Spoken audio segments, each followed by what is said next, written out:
right, Larry Krueger here outside Levi's Stadium after training camp practice number 14 with the good and the bad from today's practice. All right, let's get into the good.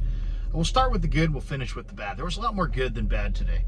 Brock Purdy was fantastic today. 15 of 19. He threw an interception to Talanoa Hufanga, took it back.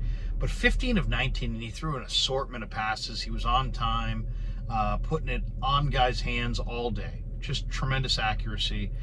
Purdy got the lion's share of the reps today, and he was fantastic.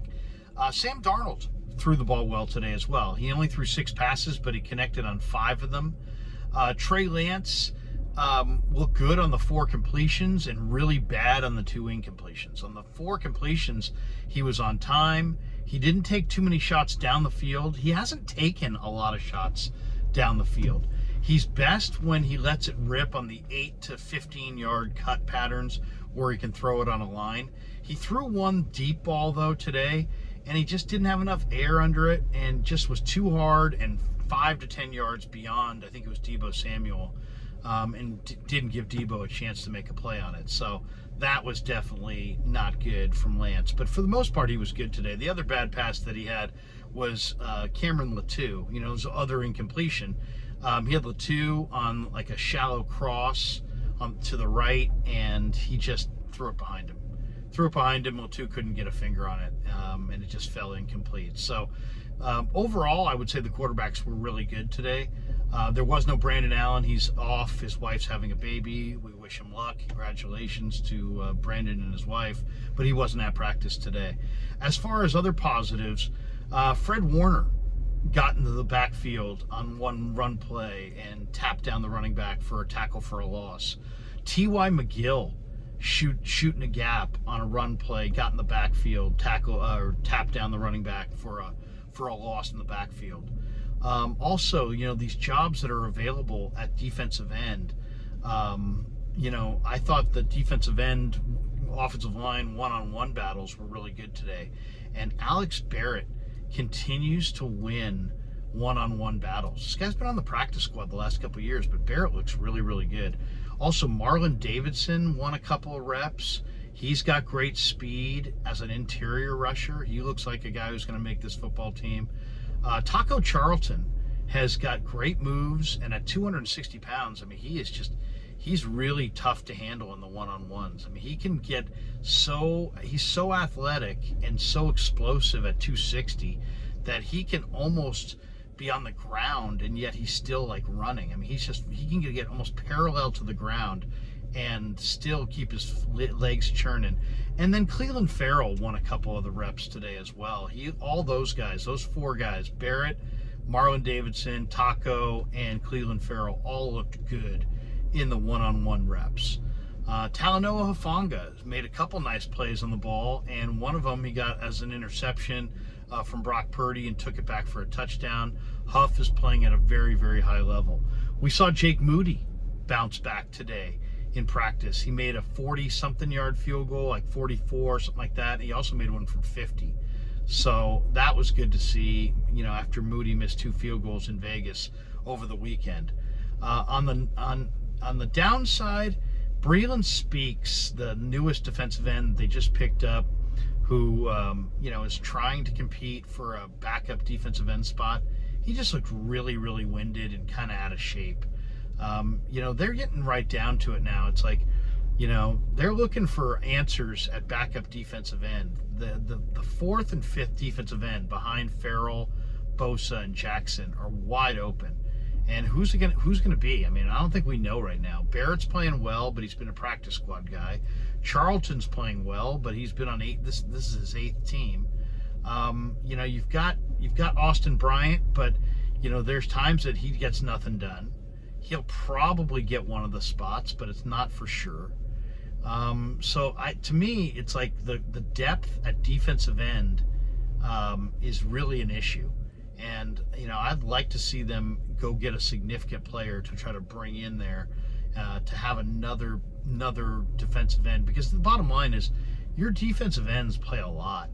You know, you almost need a starting caliber guy. Samson Ebukam, Charles Omenihu, and Jordan Willis combined for 91 snaps in the 49ers' 3 playoff games. they're going to miss those guys badly if they don't get some more reinforcements on the defensive line beyond Nick Bosa. So that was the good and some of the bad. We talked to Steve Wilks after practice. He also highlighted some guys that he really liked in the game, talking about Samuel Womack and Ambry Thomas. The Niners are gaining more confidence, and Wilks is clearly gaining more confidence in Womack and Thomas to maybe even start opposite Mooney Ward at outside cornerback. And that's the positive. The negative is that Isaiah Oliver has been a huge disappointment as the slot corner.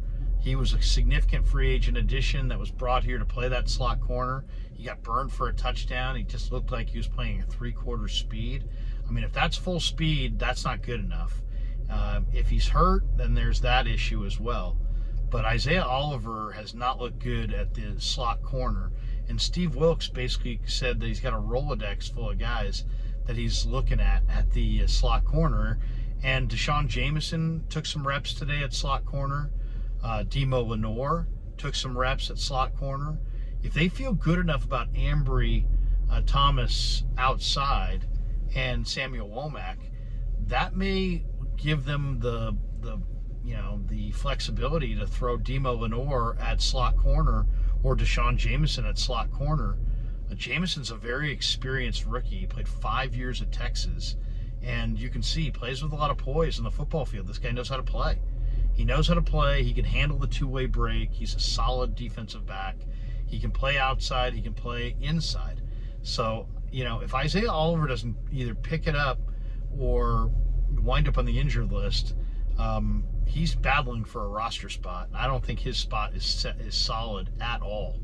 I don't think he's shown enough in the practices or in that first preseason game to make this roster. He needs a big game against Denver and against the Chargers to make this football team.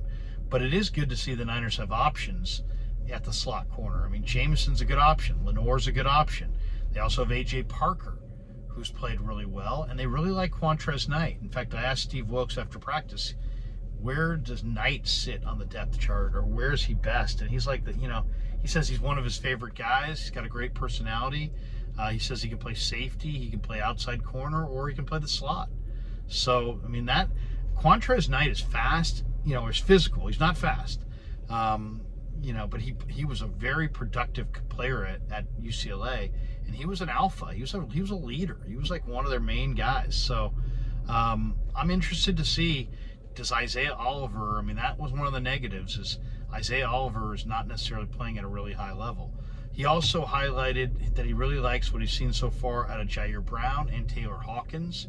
Obviously, Brown, the third-round pick out of Penn State. Hawkins, a second-year undrafted college free agent out of San Diego State. Hawkins was a really good cornerback at San Diego State and then put on too much weight last year. They put him on the practice squad. He didn't move nearly as well. Now he's in the best shape of his life, and he's flying all over the field.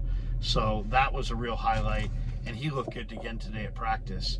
As far as a couple other positives, Jalen Graham, D. Winters, and Marcelino McCrary-Ball all got kind of shouted out by Steve Wilks as being very impressive in the game. And then today in practice, Graham and Winters and Marcelino are all over the field. These guys are making plays. So there's the good and the bad. Of course, we're brought to you by Pig in a Pickle, 2 locations, Emeryville and Corte Madera. They're open 7 days a week in both spots from 11 a.m. till 8 p.m. or until they run out. Pig in a Pickle, the best barbecue in all of Northern California. Proud sponsors of the Krug Show, title sponsor. If you go to Pig in a Pickle, say hi to Damon, say hi to Mary, and tell them that Larry Krueger sent you. And thanks to all you guys for supporting the Krug Show on YouTube.